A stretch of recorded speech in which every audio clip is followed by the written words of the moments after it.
Okay, so when we start here on our, this is our start on our C pattern here.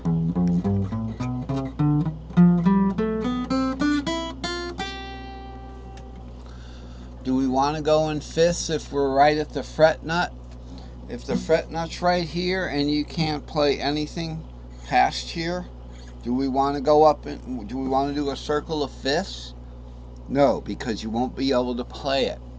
The fret nut will actually be, the fret nut is here, right? Let's get our line. The fret nut's actually here. Okay, so if we take the pattern, if we take the pattern down, it's going to move to the left, and we won't be able to play these notes here. We won't get that 7. So if we start, rather, we won't be able to get this 7, this 3, or this 6. So we can play the C on up like that, except for the fact in the key of C, the 7, in the key of C, the 7 and the 3 are warped over. Okay, but if we started that pattern from here, let's say we started a G pattern and we wanted to go up in fifths, we wouldn't be able to do it because it wouldn't be too long before we couldn't get that lone wolf 7 in the G. Okay, the 3 would be warped over, the 6 would be warped over, and that indeed is your G pattern there. We've done a lot of that stuff where I move this pattern over like this, you know, and I can show you that if the bottom string is that G string down there, that's what it's going to look like. This is the fret nut here. Okay, where is the fret nut? Now with the G pattern, the fret nut is going to be like right here, right? Make sure we got line. The fret nut's here. The bottom string's here. The fret nut's here. We're not going to get that 7. So we don't want to go and play the G pattern at that point. We'd have to play the long pattern there. But so, talking about circles of fifths and circles of fourths, so certainly if we don't want to go into a circle of fifths from there, we can do fourths. So from this G, as we go down, the pattern goes to the right. Just imagine that this is the bottom string and you just keep changing that bottom string. So say one exercise you can do is just play the bottom string and see how it changes. So we go like 3, 4, 5, move it up. Now the bottom string becomes 7 root 2. Move it up. Now we have to shape fit. We're still on the bottom string. We're not going to change that. So we're going to just play the other 2 fingers for the 5, 6. The pattern just moved to the right. And then the 2, 3, 4, we're going to change fingers and play the D. See, the pattern just moved to the right from the inner note. Now the outer notes move to the right. 6, 7 root, and then the bottom string goes back to 3, 4, 5. But it's a 3, 4, 5 of what? It's not a 3, 4, 5 of the C anymore. It's a 3, 4, 5 of the D flat now. See, it's a shape. So that involves up here with the mighty 60-second circle here, starting with way up here on the C here. I got this and I can zoom in. I already checked that I could zoom in, so I'm not going to freak out zooming into orbit here. Starting with this C, and we were moving the pattern down, right? So we'd be going in fifths there. When we get to the next C shape there, okay, I think maybe we're going in fourths because we went to a D flat there. See, it gets a little mixed up. Move the pattern down, moving me down. You know what I'm saying? It's like, are you moving? It's almost like Wheel of Fortune where you have the little clicker on top and you're moving the They spin the thing, but the clicker stays the same.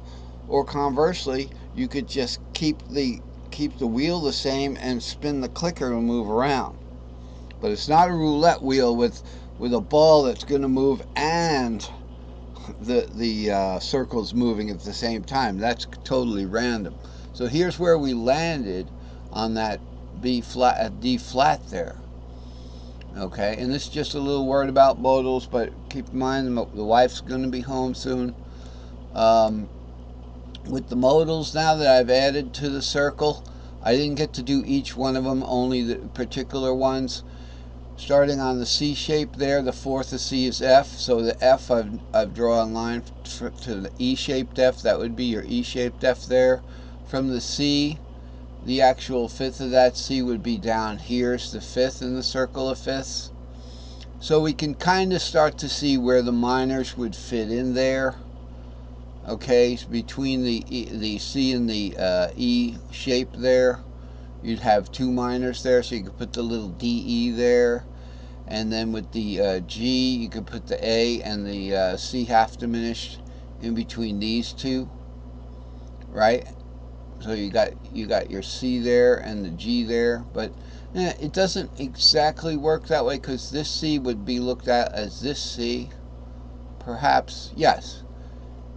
So there should be one more line there saying this is also this C shape, and then in between there. So you'd see these two in between here. You'd see these two in between here. That was just a freebie. That's how that works. And of course on the circle we can do that with the A shape. The C comes all the way around to its A shape. And that's the first shape that you'll see in the circle of fourths. So when you start on a C shape, you follow the, let's just follow the chart down here. Wow, this is, really zoomed in there big time. Now remember, keep in mind the circle of fourths is going to go down past your fret nut, but I can do it on mine luckily. So if we start on a C shape, move the pattern up to an E shape, fourth of C is E, move the pattern up to an A shape. Now the bottom's 5/6. Now move the fourth up of A is the D shape, but it's a D shape B flat now. It's a circle of fourth. Like that. Let's try it one more time. C, F. The F was E shaped. The B flat was A shaped, and then the E flat is D shaped. Yes, that's your E flat. Here's your E. Whoops. Kind of out of tune there.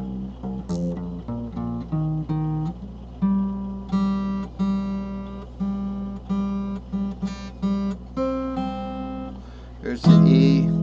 Here's the E flat.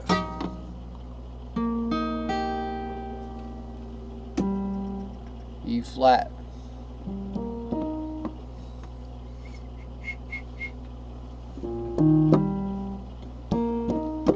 Top string, second octave, Andy.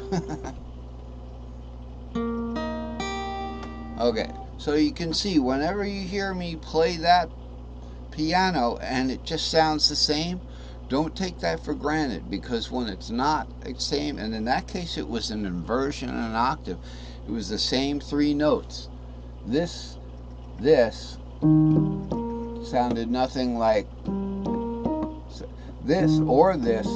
The first the first inversion did not really sound like the second inversion in that case. So that's the second inversion. So like I say, we were playing the C to the F shape. Okay, let's start it again up here. C shape to the F shape. Sorry, we'll skip the C, and then we go to the A shape. Bottom string is A shape for that entire A box.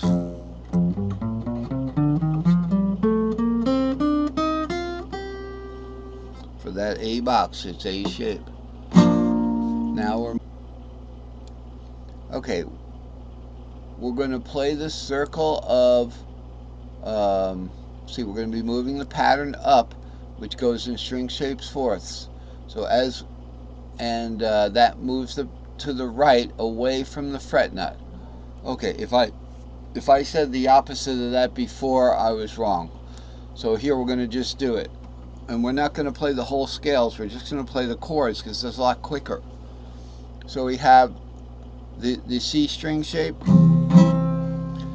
move the pattern up, the bottom string becomes the fourth of C, which is the E shape. So we're going to take it to the E shape, the E shape chord there, which starts on root. Then we're going to take it to the A shape chord. What is that now? That's an A shape, B flat there. Fourth of B flat is E flat. We're going to have a D shaped E flat. Fourth of the E flat is A flat. We're going to have a G shaped A flat. Okay, and the fourth of that A flat is going to be D flat, which is going to be a C shaped D flat, which we did.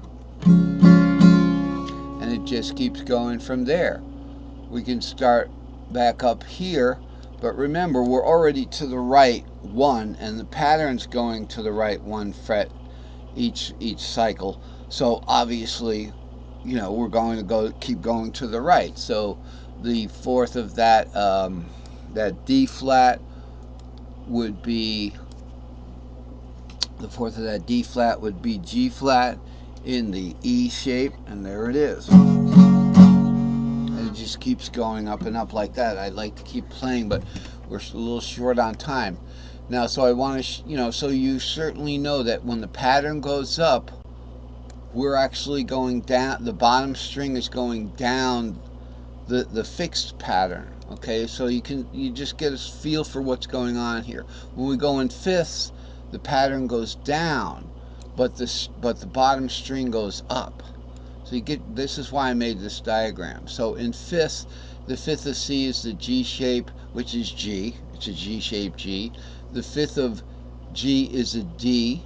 It's a D shaped D. Okay, so we're still pretty much on those key of caged open chords. The fifth of D is A. It's an A shaped A. That's fine. But now the fifth of A is E again. All right.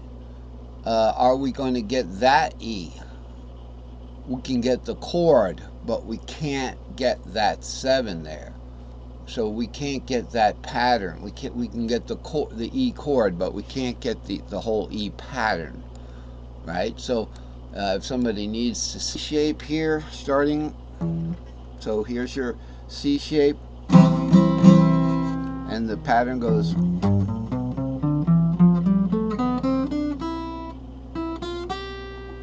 But the E pattern, when we move this down, remember where our fret nut is. The fret nut is here. Yeah, the fret nut's there, right? You see that fret nut? We're not going to be able to get that 7 if the fret nut's there. So when we get the bottom string there, that's in a sunken note. That's a sunken note. So we just don't have it. We have the root. We don't have the 7. I have the 7 because I've down tuned my guitar. My C tuned. So at that point we would want to play the long pattern.